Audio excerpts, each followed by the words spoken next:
Olá, pessoal. Estamos de volta aí com o Semicast. E aí, Ricardo, tudo bom? Tudo em paz, Carlinhos. Ricardo, a gente teve aí uma notícia nacional, na verdade, né? Né? O caso Marielle, que parece que estava meio no ocaso. Tem as duas pessoas que supostamente tinham matado ela, mas aí a gente teve uma novidade. No caso, o Ministério da Justiça foi à TV, teve uma delação, e parece que o caso andou e ele caminha para uma solução. Em cima disso, você fez uma provocação no seu blog. Você pegou esse caso e você fez uma ponte com casos aqui em Alagoas que não tiveram essa solução ou não estão encaminhados para que a gente saiba quem são os responsáveis. Você citou lá no seu blog o Neguinho Boiadeiro e você citou o filho do genro, né? O genro do Rodrigo Lapenha, né? Até tem também o caso da chacina do Roteiro, do Valdo Agenor. Eu queria prolongar essa provocação. Queria que a gente trouxesse para cá essa provocação. Por que esses casos não foram resolvidos? E qual a importância de se resolver isso? Qual a importância de resolver? Eu estou falando de assassinatos de pessoas da mais alta importância, crimes de mando, crimes políticos. Você acha que tem chance disso ser resolvido? Por que isso não foi resolvido?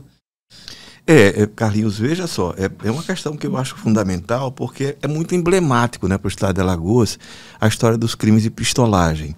É verdade que eles reduziram em quantidade, né, mas não em qualidade, porque eles continuam acontecendo aqui e ali, pode espaçar mais, mas acontecem, com uma questão fundamental. Esses crimes de pistolagem aqui, eu citei 2 que aconteceram no sertão. De alguma forma, envolvem políticos como vítimas ou como supostamente os algozes. Por mais que a gente volte os nossos olhos hoje, e é o que acontece, para a violência urbana, que de fato tem outro nível e outra dimensão, né, de assaltos e, enfim, assassinatos pelo tráfico de droga, que é uma coisa assim terrível, sem dúvida nenhuma, o volume é muito maior. Ainda assim, esses casos permanecem sem solução. No caso específico, eu até provoquei isso, né? No caso específico do Neguinho Boiadeiro, ele morreu em batalha, quer dizer, em novembro de 2017, né?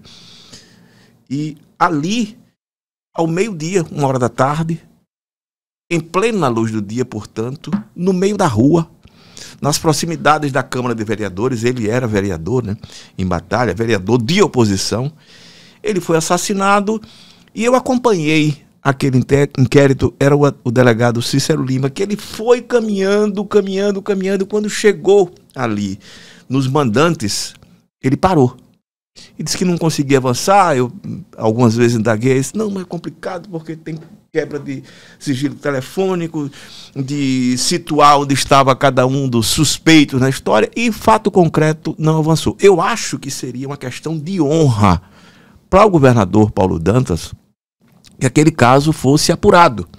Até porque ele surge ali no inquérito inicialmente, né, ou no inquérito, ou no senso comum, como um dos principais suspeitos. Ele e os familiares da primeira-dama, Marina Dantas, né, que seriam os personagens envolvidos.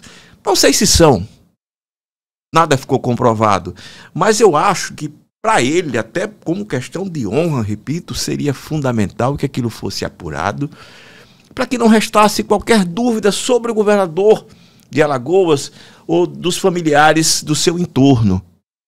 No caso do Rodrigo Lapenha, genro de Lula Cabeleira, né, que é uma figura importantíssima no sertão, né, uma liderança política inconteste, foi prefeito de Delmiro Gouveia algumas vezes, a filha dele, a Ziane Costa, é prefeita mais uma vez, né, e não é o primeiro caso, você há de lembrar, em que ele, Lula Cabeleira, aparece como suspeito, digamos assim. Repito, nada ficou comprovado nesse sentido. Mas foram muitas as informações que circularam, não sei qual seria o motivo, se tem motivação ou não, mas você há de lembrar Fernando Aldo. Fernando Aldo, que foi assassinado, né, em Mata Grande, em 2007, que era uma pessoa ligadíssima a ele, Lula Cabeleira, que depois se tornou inimigo político. Ele xingava, falava mal do Lula Cabeleira e foi assassinado ali. Naquela investigação, Lula Cabeleira chegou a ser preso, né? Enfim, na época. E era ele apontado, ele e o Cícero Ferro. Ele e o Cícero Ferro como... Cícero Ferro é um histórico. Terrível, né? Terrível. Mas assim, são casos que vão acontecendo e como não são resolvidos, fica sempre aquela dúvida. Por que que a polícia não avança em assassinatos de pistolagem, porque notoriamente são crimes de pistolagem, né? E que, no entanto, tem supostamente, vou aqui supostamente, porque eu não sei se tem, envolvimento de políticos. E aí não avança a polícia, Ministério Público também, Judiciário. Quando um desses casos chega ao Judiciário, também tem um fraquejamento, né, da Justiça, que a gente sabe, né, que efetivamente não há disposição para que esses personagens sejam levados para o banco dos réus. Se você citar o caso do João Beltrão, né, o João Beltrão morreu sem ter ido a julgamento, né, pelo caso Dimas Holanda, que foi em 1997, né? Isso, 1997. Isso. Ele chegou a ser denunciado, virou réu pelo Tribunal de Justiça por ser deputado estadual em 2017, morreu em 2019, em dezembro de 2019, não foi a julgamento. Quer dizer, é mais um caso, e são vários os casos, se a gente citar o João Beltrão, o Cabo Gonçalves, né? O Cabo Gonçalves tinha um relato ali, eu lembro bem disso, do ex-tenente-coronel Manuel Cavalcante, então chefe da gangue fardada, que era um festival de horrores. Ele dizendo que no dia, o Cabo Gonçalves foi assassinado ali também durante o dia, né, num posto ali na Via Expressa, né, 40 tiros de manhã. E ele disse que depois, ele fez essa narrativa, depois disse que não, que foi a Polícia Federal que forçou, o delegado foi dizendo para ele só fez repetir, que foi a versão final que ele apresentou depois da confissão.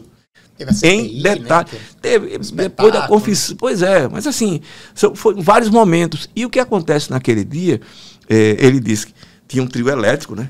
Depois do assassinato do Cabo Gonçalves, eles fizeram um desfile ali, tomando cerveja, bebendo e tal, ele, o ex-deputado João Beltrão, não deu absolutamente nada, terminou ali, não sei se você lembra, o início era Antônio Albuquerque, Chico Tenório e João Beltrão. Eles teriam se reunido na fazenda do Albuquerque, para dizer que o Cabo Gonçalves queria matar, acho que era o Chico Tenório, ou era o João Beltrão, porque o Cabo Gonçalves era pistoleiro. Era o Chico Tenório. Era outro pistoleiro. Era outro pistoleiro que prestava serviços ali, mas por motivos que eu não sei, teria rompido com essa turma. Depois, se não, que não houve aquela reunião, mas aquela reunião durante muito tempo, né? Ele repetiu isso, da reunião que houve na fazenda do Antônio Albuquerque, e depois os três foram excluídos, né, do processo. E finalmente, na semana passada, né, o Cavalcante foi retirado do processo porque prescreveu. Então todo mundo envolvido, ou seja, sempre acontece. Por que esse acovardamento? Porque esse acovardamento das instituições, polícia, Ministério Público, Judiciário, sempre que tem um crime de pistolagem, com suas características próprias de Alagoas. O Rio de Janeiro, o crime de pistolagem, o crime organizado lá tem outra dimensão, né? É a história das milícias que controlam, né? Que controlam serviços, transportes. Aqui não, é controle político, é o poder político. E essa turma, não estou dizendo que são esses personagens que eu citei, mas são vários os casos envolvendo esses personagens e ninguém foi a julgamento. Ninguém foi a julgamento. Repito, ninguém foi a julgamento. Foi o Cavalcante, que terminou, enfim, no final das contas, sendo inocentado de tudo, inclusive, né? Enfim, a morte silviana, passou lá aquele período preso, depois... É lamentável. Eu fico imaginando... Marcos Magalhães... O patrulheiro Marcos Magalhães. Marco Magalhães, exatamente. Morava em frente à minha casa. Ele era Piraca, ele, né? Exatamente, era Piraca. Barecola. Pois é, exatamente. E tantos outros, e outros, a gente vai citando aqui. É esse acovardamento. Fato concreto, Carlinhos, se você me permite, é assim, o crime organizado aqui no estado de Alagoas, ou os assassinatos de pistolagem é mais ou menos o seguinte: a morte pede carona, né, ao poder aqui no estado de Alagoas. E o crime de pistolagem anda em carro de luxo. Não é o pistoleiro, mas é a mão que paga a pistola, que paga o gatilho. Você não tem nenhum desses personagens conhecidos, enfim, ou pelo menos suspeitos, né? Porque se você não tem condenação, o que você pode dizer que fulano de tal cometeu?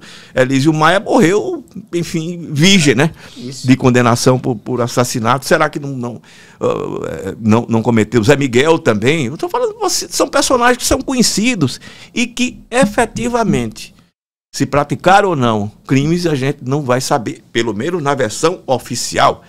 Você pode até saber extraoficialmente, mas na versão oficial você jamais vai saber que um personagem desse efetivamente pagou a pistola. Agora, muitos pistoleiros, e a gente sabe disso, cometem esses assassinatos ou vão para outros estados prestar serviço a outros coronéis, né? Enfim, esses jagunços, né? Ou então são assassinados também, morrem, são arquivos mortos, e o que acontece muito em regra, assim. E tem um roteiro muito parecido, que a polícia determina o delegado, depois uma comissão. Aí, quando há uma repercussão, se muda o delegado. Aí, quando esse inquérito chega na justiça, ou se chega, a justiça diz que o inquérito é imprestável. E aí volta, e às vezes faz de novo, e aí prescreve. Parece que é um roteiro assim... O tempo, a gente já falou sobre isso, né? A mesma coisa que serve, né, para os crimes de corrupção, o tempo serve também para esses casos. Eu falei aqui do João Beltrão, né? O caso de Dimas Rolando, 97 e 2017. Ele se tornou réu pelo Tribunal de Justiça, morreu em 2019 e não foi sentenciado, aliás, não sentou nem no banco dos réus, né? Ele e tantos outros que, de alguma forma, e eu estou falando de um caso raríssimo, se tornar réu de um assassinato, alguém que tenha poder, grana no estado de Alagoas. E foi o caso específico, mas só que não foi julgado, não vale absolutamente nada. Carreiras políticas criadas sobre o signo da pistolagem. Da violência, né? Não, da violência meio política. Que cultural, sociológico, não sei lhe dizer. Gente, inclusive, ele limpou os bandidos da região e se tornou uma liderança política, né? Que é uma coisa engraçada. Tem algumas características, né, desses personagens, que é o seguinte: eles matam pequenos delinquentes. Isso. E são delinquentes, né? O caso do Cabo Gonçalves, eu ouvi mais de uma vez, não, mas ele era criminoso. Sim, se a gente for eliminar todos os criminosos, até assim, muitos desses personagens que a gente está falando aqui, não sei se efetivamente esses, se não outros, também teriam morrido. Não é o caso. Fazem esse tipo de essa asepsia social, pequenos delinquentes, e tem um outro lado da história. Fulano de tal precisa de um remédio? Tome. Isso é assim no mundo todo. O coronelão, né, no que restou dos resquícios, né, desses personagens feudais, é isso. Precisou de um caixão. Isso. Uma pessoa, uma internação hospitalar. Tem um caso do Elísio Maia, que eu me lembro, enfim, que uma pessoa próxima me contava, encantada com isso, morou um tempo lá em Pão de Açúcar, que foi uma certa feita, era uma pessoa que estava na cidade, um morador da cidade, que precisava ir para um hospital, e era alguém, acho que da Chesf, que estava no avião lá. Ele mandou o cara descer do avião, botou essa pessoa que estava doente para ir para o hospital, né? Enfim, não sei aonde, para que essa pessoa fosse atendida no hospital. Pronto, vira um herói. Porque tem essa compreensão, a gente está falando de pessoas muito pobres. No sertão, ou na região da Zona da Mata, porque a Zona da Mata sempre é a área mais pobre aqui, né? Trabalhador rural. Quantos trabalhadores rurais não foram assassinados e mortos por personagens que depois se tornaram lideranças políticas? A gente sabe disso. É verdade. É lamentável. E as pessoas, não, mas era o fulano que entrou na casa de Beltrano, que entrava com uma ação trabalhista, né, contra o dono da propriedade, e essas pessoas tiveram o destino. Eu lembro que teve uma pessoa que trabalhou na minha casa, me dá pena, porque era uma pessoa que eu gosto muito, ela está viva ainda, e ela tinha trabalhado na propriedade de uma pessoa muito famosa aqui, na região onde ela morava, na cidade, tinha uma rua que era só de viúvas, feitas pelo dono da propriedade. Só de viúvas. Era uma rua inteira naquele povoado de pessoas, trabalhadores rurais que entravam com ação na justiça, ou que brigavam, alguma coisa, briga às vezes até entre eles, e o cara mandava matar e ficava lá, depois dava uma casa para a família. Pronto, você vai morar. É lamentável, mas é isso. Essa é uma história de tragédia e miséria. Na questão específica da pistolagem, repito, aqui permanece esse vírus, sem que ninguém tenha efetivamente, seria uma chance ótima, principalmente para um governador como Paulo Dantas, que de alguma forma, né, tem ele ou a família, enfim, citado em casos tão emblemáticos. Mas isso. Se ele não quer, o que eu vou fazer? É isso, Ricardo. Assim, o tempo é pouco. Engraçado, conversando com você, os casos começam a pipocar. Pois é. Invasão de bairro, Cabo Luiz Pedro, Ninjas de União. Todos esses casos, a gente não dá tempo da gente conversar sobre todos. É uma pena. De 97 para cá, eu não vou nem ir mais abaixo. Mas é uma pena. Fica aqui, mas foi muito importante essa ponte que você fez. É sempre bom lembrar, né? Sempre bom lembrar. E, gente, isso não acabou. E não acabou. É só uma questão de oportunidade, de tempo. Se for necessário, essas pessoas que contratam pistoleiros sabem onde encontrá-los e vão pagar e vão ter muitos para praticar esses crimes e homicídios, porque os donos da grana que paga o gatilho nunca serão atingidos pela força da lei. Eu finalizo aqui deixando meu carinho e minha solidariedade a todos os familiares que já perderam entes vítimas dessa turma. Entendeu? Eu sempre, se você me permite, eu gosto de dizer, me perdoe-se, eu não gosto de gente que mata gente. É isso. Com isso a gente finaliza o Semicast essa semana. Obrigado, Ricardo.